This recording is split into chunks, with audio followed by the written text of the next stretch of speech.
Assalamualaikum warahmatullahi wabarakatuh. Apa kabar anak-anak semua? Semoga kalian tetap semangat dan dilancarkan dalam pembelajaran kali ini. Semoga wabah COVID-19 ini cepat berlalu dan kita bisa dapat bertatap muka.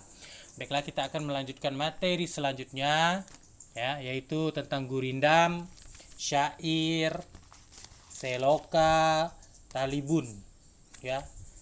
Pertama akan kita bahas yaitu gurindam.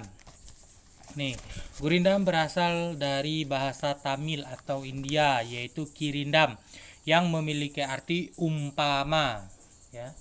Jadi, gurindam ini berasal dari bahasa Tamil yang artinya umpama.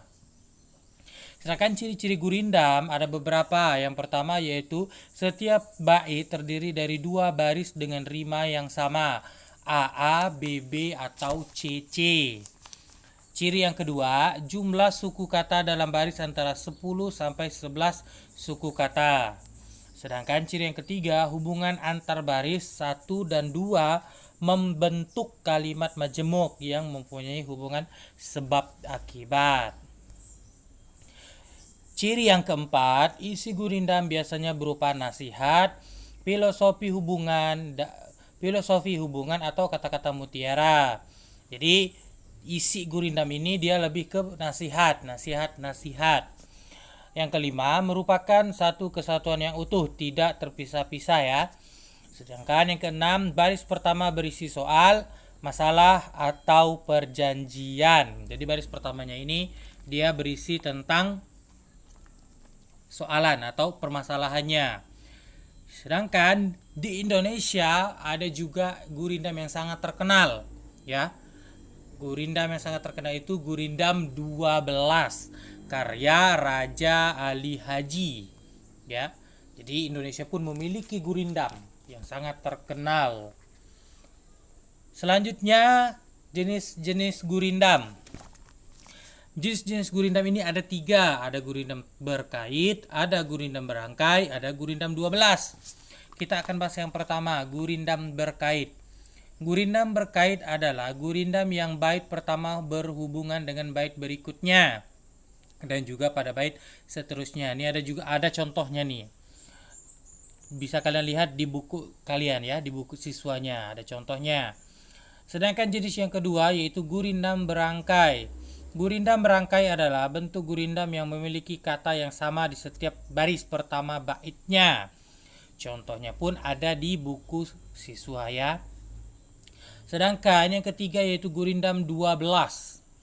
Gurindam 12 adalah kesekumpulan syair yang diciptakan oleh Raja Ali Haji di Riau. Nih, ya. Jadi beliau adalah seorang sastrawan di Kepulauan Riau pada masanya. Nih. Jadi gurindam 12 ini diciptakan oleh Raja Ali Haji, ya, mahakarya terbesar yang pernah ada. Selanjutnya kita masuk ke syair. Ya, kita masuk ke syair. Syair memiliki beberapa ciri-ciri. Yang pertama, setiap bait terdiri dari 4 baris dan bersajak akhir AA. Jadi syair ini dia sama dengan pantun, ya. Dia sama dengan pantun, terdiri dari 4 baris. Pantun pun terdiri dari 4 baris. Tapi bersajaknya beda. Kalau pantun ABAB, kalau syair AAAA atau sama bunyinya.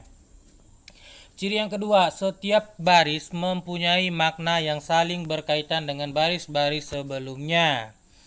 Ciri yang ketiga, kebanyakan syair menceritakan kisah yang mengandung nasihat atau petuah.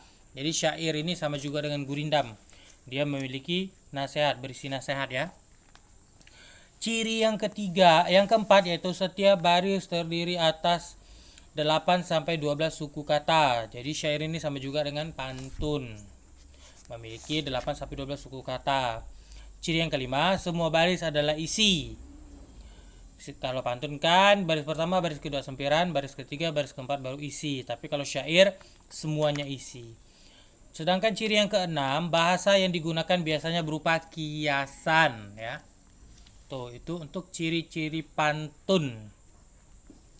Yang berikutnya yaitu jenis yang tadi itu syair. Yang berikutnya jenis-jenis syair.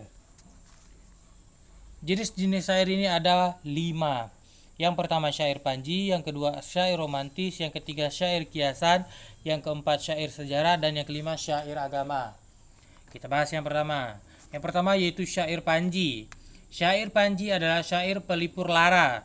Syair ini mempunyai tema tentang peperangan dan pengembaraan. Namun terkadang di dalamnya juga terdapat unsur kisah percintaan. Ya. Jadi syair panji ini dia bertemakan tentang peperangan yang bertujuan untuk pelipur lara. Jenis yang kedua yaitu syair romantis. Syair romantis juga merupakan syair yang isinya sebagai pelipur lara. Namun temanya lebih mengarah ke kehidupan kerajaan seperti kehidupan raja dan keluarganya. Kebanyakan syair romantis menceritakan keelokan dan kecantikan sang putri kerajaan. Jadi syair romantis ini dia lebih ke tema ke kerajaan. Sedangkan jenis yang ketiga yaitu syair kiasan. Syair kiasan merupakan sebuah sindiran pada sebuah peristiwa. Syair ini bertema sedikit berbeda dengan syair yang lain, yaitu subjek yang menjadi cerita di dalam syair adalah kehidupan hewan dan tumbuhan seperti ikan, burung, bunga, dan buah-buahan. Adapun contoh dari syair kiasan yaitu syair kiasan ikan terubuk. Syair ini berisi sindiran kepada anak Raja Malaka yang saat itu meminang Putri Siak. Contoh lainnya syair-syair nyamuk dan lalat, syair buah-buahan, syair kumbang dan melati, dan syair burung punguk. Itu ya. Sedangkan jenis yang berikutnya yaitu syair sejarah. Syair sejarah adalah syair yang bertema sejarah pada masa lampau, seperti cerita peperangan. Jadi syair sejarah ini dia bercerita tentang syair yang masa lampau ya, atau masa lalu. Jenis yang berikutnya yaitu syair agama. Syair agama merupakan syair yang berisi tentang nasihat bijak, ajaran agama, dan pelajaran hidup yang masih berkaitan pula dengan agama. Tuh ya. Selanjutnya seloka. Seloka adalah jenis puisi Melayu klasik yang mempunyai bentuk mirip pantun dan mengandung senda gurau, kejenakaan, sindiran, bahkan ejekan. Kata seloka diambil dari bahasa Sanskerta sloka yang berarti bahasa terkait yang bentuk maupun perannya mirip seperti pantun ya.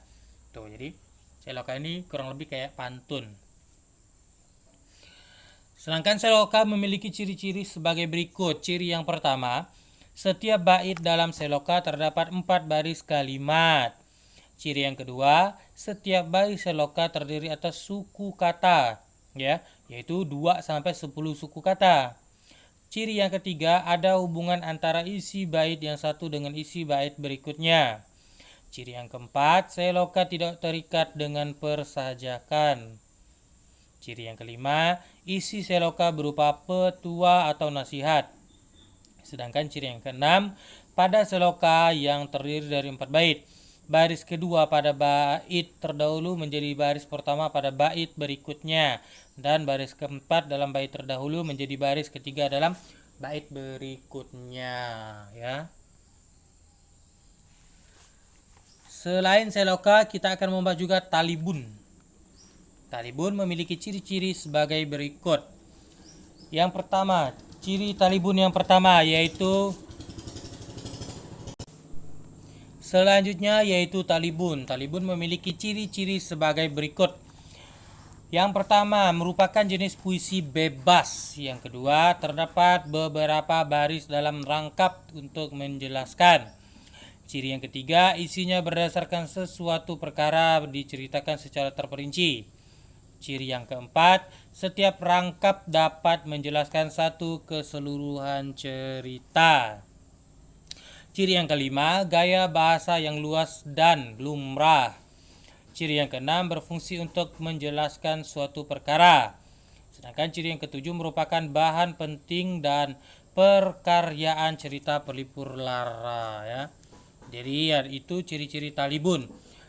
Coba kalian lihat di buku siswanya ada contohnya tuh. Ada talibun 6 baris, ada talibun 8 baris, ada talibun 10 baris ya. Jadi ada contohnya. Oke, cukup sekian dari saya. Saya harap kalian paham apa yang saya sampaikan. Jika ada yang ingin ditanyakan, silakan bertanya kepada saya. Saya akhiri, saya ucapkan terima kasih. Wabillahi taufiq wal hidayah. Wassalamualaikum warahmatullahi wabarakatuh.